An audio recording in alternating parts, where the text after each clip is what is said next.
ಯಾವತ್ತಾದ್ರೂ ಯೋಚನೆ ಮಾಡಿದ್ದೀರಾ ಇಡೀ ಪ್ರಪಂಚದಲ್ಲಿ ನೀವು ಒಬ್ಬರೇ ಇದ್ದು ಬೇರೆ ಯಾರು ಇಲ್ಲ, ಎಲ್ಲರೂ ಜನರು ಇದ್ದಕ್ಕಿದ್ದಂಗೆ ಮಾಯ ಆಗ್ಬಿಡ್ತಾರೆ. ಅವಾಗ ಏನಾಗುತ್ತೆ ಗೊತ್ತಾ? ಇಡೀ ಪ್ರಪಂಚದಲ್ಲಿರೋ ದುಡ್ಡು, ಬಂಗ್ಲೆ, ಕಾರು, ಬಾರು, ಮತ್ತೆ ಏನು ಬೇಕಾದ್ರೂ ತಿನ್ಬೋದು, ಏನು ಬೇಕಾದ್ರೂ ಶಾಪಿಂಗ್ ಮಾಡ್ಬೋದು, ಎಲ್ಲಿ ಬೇಕಾದ್ರೂ ಹೋಗ್ಬೋದು, ಏನು ಬೇಕಾದ್ರೂ ಮಾಡ್ಬೋದು. ಮತ್ತೆ ಇದೆ, ಇಲ್ಲೊಂದು ಸಮಸ್ಯೆ ಖಂಡಿತ ಆ ಇದೆ. ಸಮಸ್ಯೆ ಏನಂದ್ರೆ ಎಲ್ಲ ಮಾಯ ಆದ ತಕ್ಷಣ ಮೇಲೆ ಹಾರಾಡ್ತಿರೋ ಪ್ಲೇನ್ಗಳು ಮತ್ತೆ ಕ್ರ್ಯಾಶ್ ಆಗಿ ಮತ್ತೆ ಅದರಿಂದ ಬೆಂಕಿ ಹುಟ್ಕೊಳ್ಳುತ್ತೆ.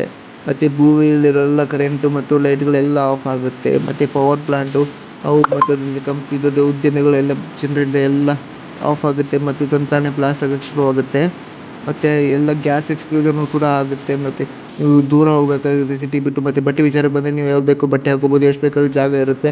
ಆದರೆ ನಂತರ ಎಲ್ಲ ತಿಂಡಿ ತಿನಿಸುಗಳೆಲ್ಲ ಮಾಯವಾಗುತ್ತೆ. ನೀವು ಬೇಟೆ ಆಡೋಗ್ಬೋದು ಮತ್ತು ಎಕ್ಸ್ಪೈರ್ ಆಗಿರೋ ತನಕ ಎಲ್ಲ ನೀರು ತಿನಿಸಿದನ್ನು ಆಗ್ಬಿಡೋದು. ಮತ್ತು ಭೂಮಿಯ ಹತ್ತಿರ ಇರುವ ಸ್ಯಾಟಲೈಟ್ಗಳೆಲ್ಲ ಭೂಮಿ ಮೇಲೆ ಬೀಳುತ್ತೆ. ಮತ್ತು ಬರ್ಬರ್ತಾ ಸಿಟಿ ಎಲ್ಲ ಕಾಡಾಗೋಕ್ಕೆ ಮತ್ತೆ ಮತ್ತು ನೀವು ಜಾನುವಾರುಗಳಿಂದ ಸುರಕ್ಷಿತವಾಗಿರ್ಬೋದು. ನೀರು ತಡೆಯೋಕ್ಕೆ ಯಾರೂ ಇರಲ್ಲ.